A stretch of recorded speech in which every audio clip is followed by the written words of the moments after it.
Comment mesurer la richesse d'un pays? Et plus particulièrement, quels sont l'intérêt et les limites du PIB pour mesurer la richesse créée?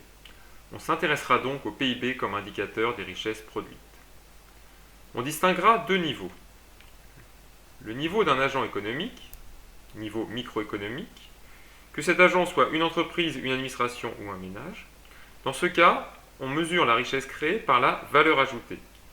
Celle-ci correspond à la différence entre la production, mesurée par le chiffre d'affaires, soit le montant total des ventes, et les consommations intermédiaires.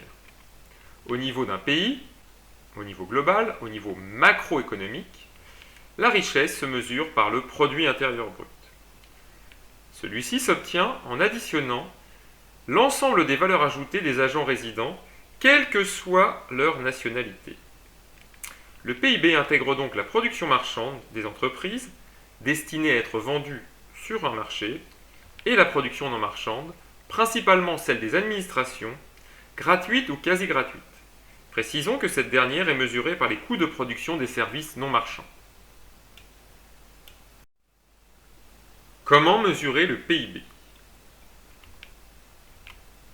Tout d'abord, le PIB est mesuré en volume, ce qui signifie qu'on s'intéresse aux quantités supplémentaires de biens et services réellement produits. Il faut donc raisonner à prix constant, ou encore en monnaie constante. En effet, la valeur de la production peut augmenter uniquement en raison d'une hausse des prix des biens et services vendus. Si l'on fait l'hypothèse que les prix sont constants, on enlève les effets de l'inflation, soit la hausse des prix, et on mesure la hausse des seules quantités réellement produites.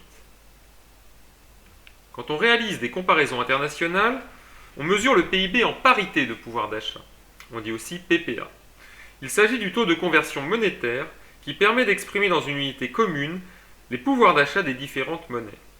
On suppose ainsi que la monnaie d'un pays permet d'obtenir une même quantité de biens et de services dans un autre pays.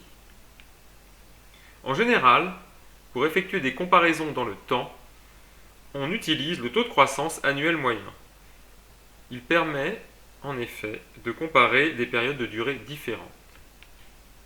Si l'on prend en compte l'importance de la population, on calcule le niveau de vie, c'est-à-dire la quantité de biens et services, ou encore la richesse, dont disposent en moyenne les habitants d'une société.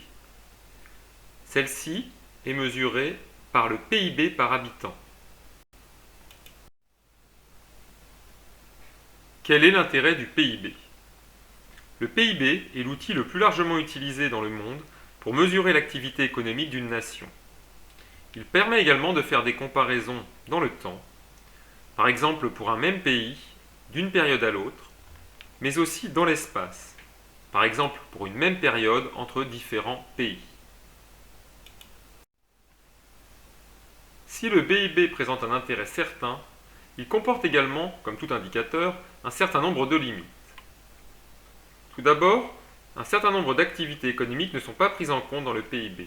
En effet, il n'inclut pas les activités légales non déclarées, par exemple le travail au noir, mais également les activités illégales, comme les différents trafics ou l'argent du proxénétisme. Ces derniers forment ce que l'on appelle l'économie souterraine. Dans le cadre de l'Union européenne, la drogue et la prostitution sont désormais inclus dans le PIB, mais la France ne l'a pas voulu pour des raisons morales. En effet, elle ne veut pas comptabiliser les transactions qui ne sont pas librement consenties.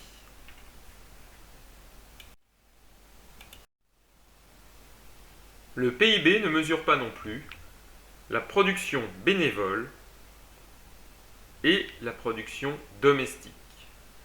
En France, cette dernière a pourtant été évaluée par une enquête de l'INSEE de mars 2011 à 27% du PIB.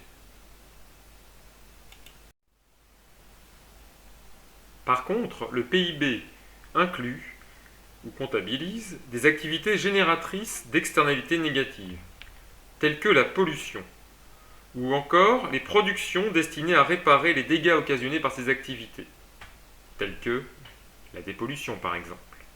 Elles se traduisent pourtant par une diminution du bien-être des habitants.